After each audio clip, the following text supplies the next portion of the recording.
One night in the mid-2000s, I was stuck on the wrong side of Manila after a late-night gig. It was the wet season, the rain had been coming down all day, the streets were knee-deep in water, and I needed to make it across town in order to get home. Now, one basic challenge with Manila's layout is that the city is built in a bowl, with the lowest districts actually below sea level. Crossing the city in a flood can mean passing through the deepest floodwaters. So I hailed 5 cabs. And when I told them I was going to Malate, one driver after another shook their heads and drove on their way. When the 6th cab stopped, the driver looked at me for a long moment. He knew it was a bad idea, and I knew it was a bad idea, but finally he nodded and I jumped in. We quickly ran into trouble. The further we drove, the deeper the water grew. The cars left these waves in their wake in the knee-deep water, and the waves would splash up against the windows. Meanwhile, the power had blown and the streetlights had gone dark, meaning we were driving with just headlights on the water as our only visibility. So we found what looked like a route through the floods. We got to a street where the cars ahead of us were turning back, one after another, but we pushed forwards, and the water outside rose to the bottom of the car doors, and then to the headlights, and then to the car windows. Water started spilling in through the cracks in the door and filling up the footwell. And then the engine cut out.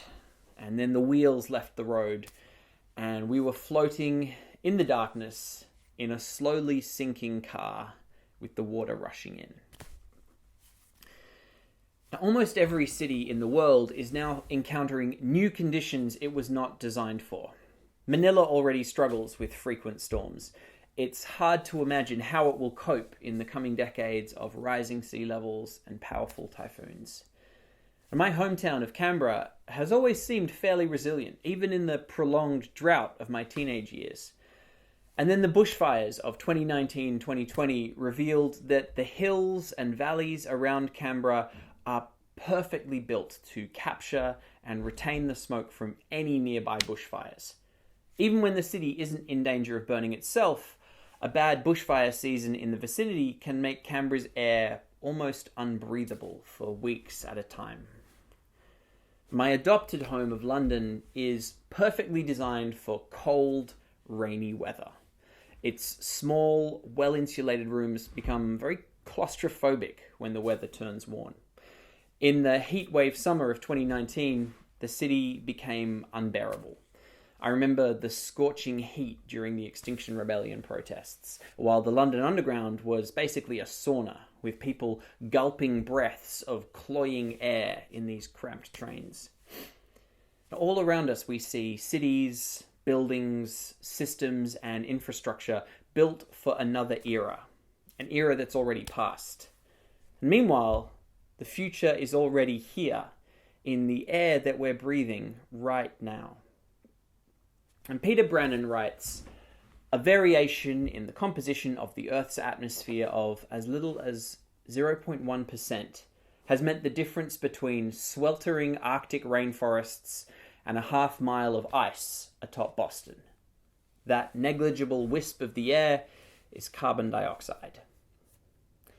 Now, carbon dioxide is only a tiny proportion of the air in the atmosphere, but that tiny proportion is rising faster and faster.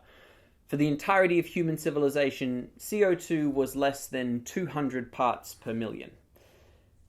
In the Industrial Revolution, it rose over 300. In the late 2000s, it passed 400. At the time I'm telling this, in mid-2021, it's 419 parts per million and accelerating. So carbon dioxide traps heat from the sun and warms up the atmosphere. And where carbon dioxide goes, the rest of the planet follows. Historically, when CO2 levels change, they're followed a few decades later by changes in the oceans, atmosphere, and land systems. That 30 to 50 year lag is an eye blink in geological terms, but it's slow in relation to a human life, and it's glacial in political terms. Right now, we exist in that lag. We've forced CO2 up to levels it hasn't been at for roughly 3 million years, when the oceans were more than 20 meters higher than they are today. The climate impacts we've seen so far are a small taster of what we've already committed ourselves to, but it will be decades before the wave crashes fully down on our heads. So, we breathe the air of the future and we inhabit the world of the past, poised between action and consequences like an insect balancing on the surface of the water. And one thing that the pandemic has laid bare is the huge friction that our systems are already under. Our institutions, businesses, and governments have ground up against the crisis, and they've tried to remain unchanged. And in order to remain unchanged, they've had to add endless hacks and workarounds and band-aid solutions. The cost of all this extra work adds further strain to these already stressed systems. Our society is the sunk cost fallacy operating in overtime. See, for example, governments insisting that people return to work in offices for fear that commercial building rents will collapse. We'll go to extreme lengths to preserve failing systems rather than adapting or transforming, because transforming is painful. It's hard to even see the pressure that's building up behind these systems, because that pressure is everywhere. And how do you point to something that's everywhere? The one thing we can be sure of is that the changes we are facing are not reversible. We won't go back to where we were before. But I think the thing about planetary change that I find most counterintuitive is that we are not heading towards a new normal.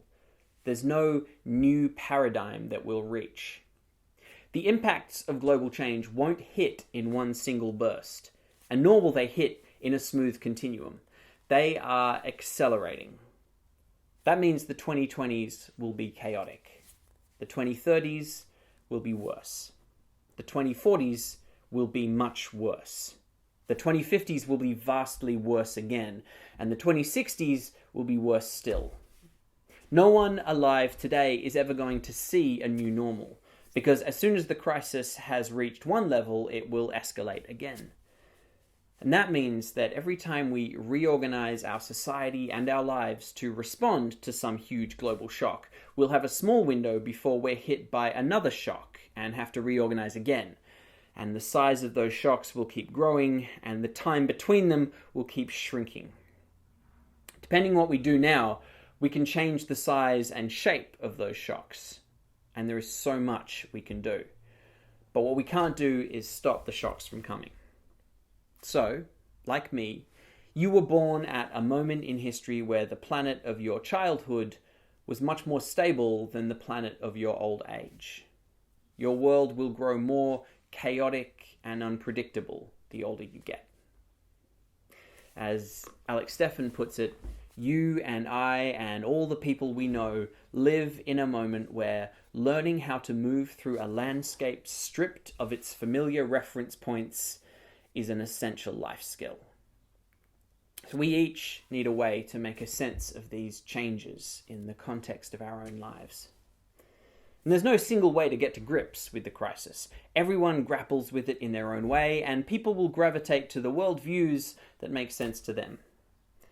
There are lots of interesting voices offering their perspective on the situation, but as ever, don't follow leaders. Thinkers and schools can be useful signposts on the way to figuring out how to live, but never trust anyone who claims to have the answers. For myself, processing the crisis in relation to my own life comes down to asking myself 3 questions. First, how should I live? And this question breaks down into a lot of smaller questions about my lifestyle and personal plans. For example, what kind of lifestyles are possible and desirable given the changes we know are coming? Where will be a safe place to live? Which communities and institutions will hold together through the coming decades, and which are fragile? And can I live in a way that my happiness is not hostage to sudden shocks and impacts?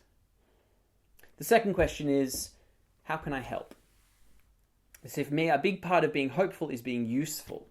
In the midst of the chaos and the panic, our job is the same as it's ever been, to fight for a just and kind world. The contours of that struggle are pretty simple. Fight rich tyrants and support the afflicted. And conveniently, the fight for justice overlaps with the actions we need to take to reduce climate impacts anyway. Supporting Indigenous land rights movements, supporting reproductive rights for women, improving air quality by reducing pollution, and so on. But having said that, although advocacy and activism are critical, I don't think they provide enough meaning by themselves to shape my life around. So my final question to myself, 3. What should I work towards? In other words, what's my purpose? Maybe this is a career or a professional goal, or maybe it's about family and community. But whatever it is, I try to ask, how will this goal be affected by the shocks and impacts that are coming? And this one's particularly on my mind right now because I'm a theatre maker living in an era when live performance has been abruptly halted. But it's a question for all of us because no one's life ambitions will be unaffected by the transformations that are coming.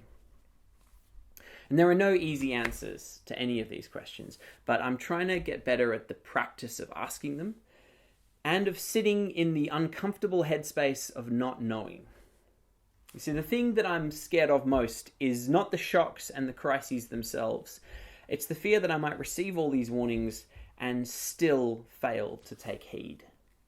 There's no shame in being blown off balance by storms we didn't see coming. But to be caught off guard by the things we were warned about, that's just embarrassing. So we made it to the other end of the flooded street with the help of 6 men who swam alongside the taxi and helped pull it to higher ground.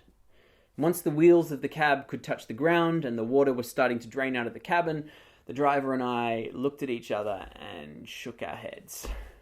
We'd made a bad decision, but we were okay. So in Manila in the mid-2000s, you could make a bad decision about driving through a flooded city and still survive.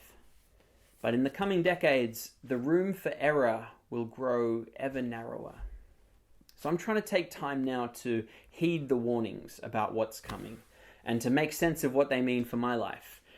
Because I fear that sooner than we think, we'll all be in a situation where if we make the wrong decision, it will be very easy to go under.